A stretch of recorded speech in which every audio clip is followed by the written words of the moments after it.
আমি আপনাকে বরাবর বলেছি আজকে হিন্দুত্বের প্রশ্নে আমাকে প্রশ্ন করবেন, আমি বলবো। বিরোধী দলনেতা সরকারের ব্যর্থতা, সরকারের ত্রুটি বলবেন, আমি প্রশ্ন করব। ভারতীয় জনতা পার্টির ব্যাপারে আপনি দলের দায়িত্বশীল লোককে প্রশ্ন করবেন, তিনি উত্তর দিবেন, বা দলের স্ট্যান্ড যদি ঘোষিত হয় তাকে সমর্থন করার দায়িত্ব আমার।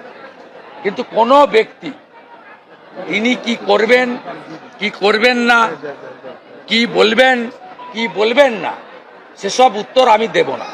আমি একজনেরই বক্তব্যের প্রতিক্রিয়া দিই, একজনেরই বক্তব্যের পাল্টা বক্তব্য দিই, একজনেরই বক্তব্যের ত্রুটি বিচ্যুতি ধরে দিই, একজনেরই মিথ্যাচারকে আমি কাউন্টার করি।